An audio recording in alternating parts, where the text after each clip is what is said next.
Bonjour à tous et bienvenue sur ma chaîne. Aujourd'hui, on va plonger dans un conte qui a bercé notre enfance, une histoire à la fois sombre et pleine d'espoir, celle du Petit Poucet.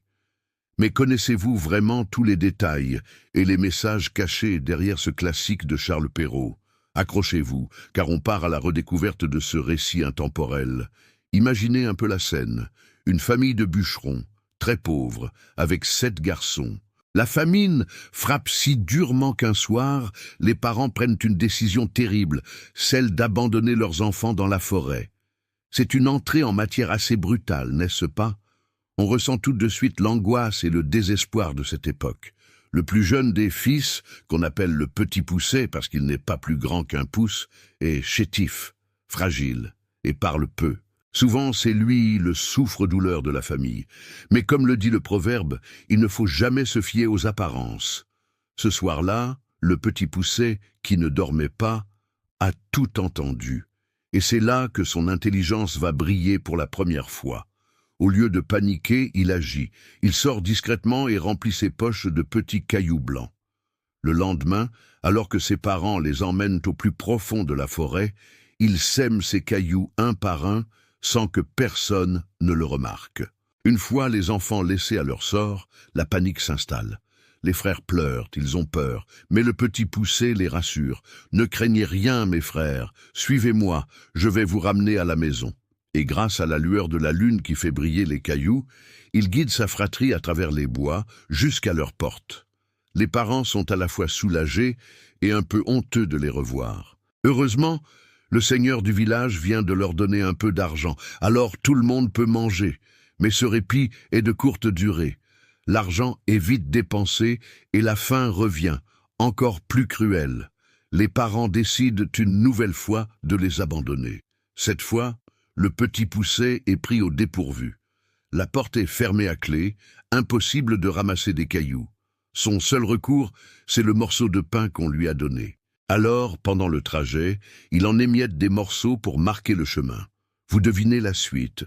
Une fois seul dans la forêt, il cherche les miettes de pain. Mais les oiseaux les ont toutes mangées. C'est la catastrophe. Ils sont vraiment perdus. La nuit tombe, le vent souffle, les loups hurlent au loin.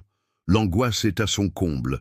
C'est à ce moment-là que le Petit Poucet, toujours plein de ressources, grimpe en haut d'un grand arbre. De là-haut, il aperçoit une petite lumière qui scintille au loin. C'est un espoir. Il redescend et guide ses frères dans cette direction. Ils finissent par arriver devant une grande maison. Ils frappent à la porte. Une femme leur ouvre et les met en garde. « Pauvres enfants, où êtes-vous venus? Savez-vous que c'est ici la maison d'un ogre qui mange les petits enfants ?» Les frères sont terrifiés, mais le Petit Poucet la supplie de les cacher, arguant qu'il vaut mieux être mangé par l'ogre que par les loups. Touchée, la femme de l'ogre accepte de les cacher. Mais voilà que l'ogre rentre chez lui. Il a un flair incroyable. « Ça sent la chair fraîche !» s'exclame-t-il. Sa femme tente de le tromper, mais il finit par découvrir les garçons cachés sous le lit. Il est ravi. Il décide de les garder pour le lendemain, pour les partager avec ses amis ogres. Il les fait coucher dans une grande chambre où dorment déjà ses 7 filles. 7 filles qui, détail important, portent chacune une petite couronne d'or sur la tête. Pendant la nuit, le Petit Poucet, toujours sur ses gardes, remarque que les filles de l'ogre portent des couronnes. Il a une idée de génie. Il se lève doucement, prend les bonnets de ses frères et les échange avec les couronnes des filles de l'ogre. Il met les couronnes sur sa tête et celles de ses frères et les bonnets sur la tête des petites ogresses. Au milieu de la nuit, l'ogre se réveille. Il regrette d'avoir attendu. Il prend son grand couteau et monte dans la chambre, dans le noir complet. Il s'approche du lit des garçons, ou du moins de ce qu'il croit être le lit des garçons.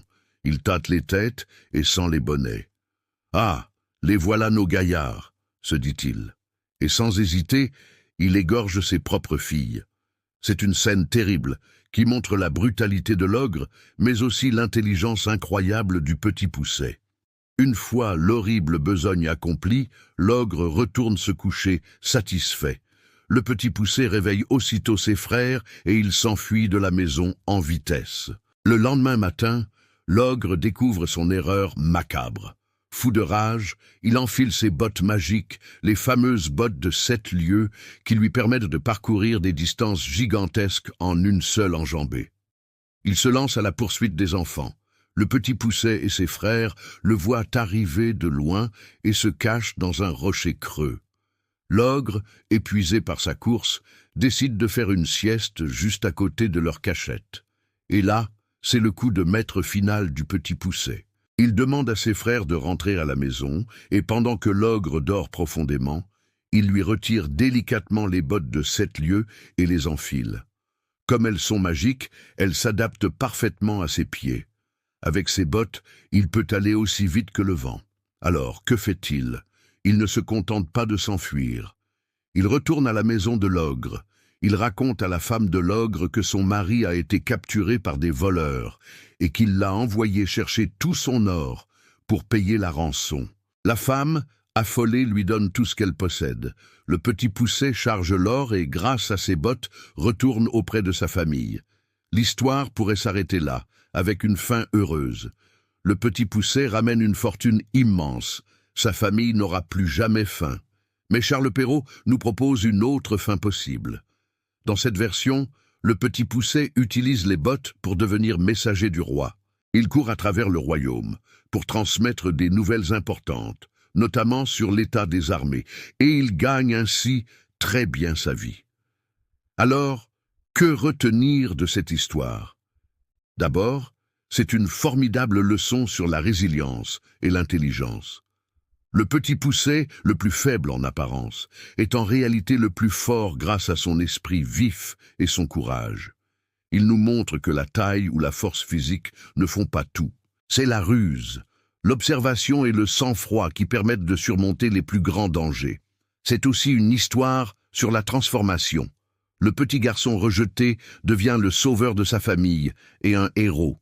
Ce conte, comme beaucoup de contes de Perrault, est aussi le reflet d'une époque très dure, marquée par la famine et la peur de la pauvreté. La décision des parents, bien que choquante, est présentée comme un acte de désespoir absolu. C'est un rappel brutal de la précarité de la vie à cette époque. Voilà pour ce voyage au cœur du conte du petit Poucet. J'espère que cette analyse vous a plu et vous a peut-être donné envie de le relire avec un œil nouveau. C'est fascinant de voir à quel point ces histoires anciennes sont riches de sens et continuent de nous parler aujourd'hui. Merci beaucoup de m'avoir écouté jusqu'au bout. Si cette vidéo vous a intéressé, n'hésitez pas à laisser un pouce bleu, à partager et surtout à vous abonner à la chaîne pour ne pas manquer les prochaines explorations de contes et légendes. Dites-moi en commentaire quel autre conte vous aimeriez que l'on décortique ensemble. À très bientôt pour une nouvelle histoire.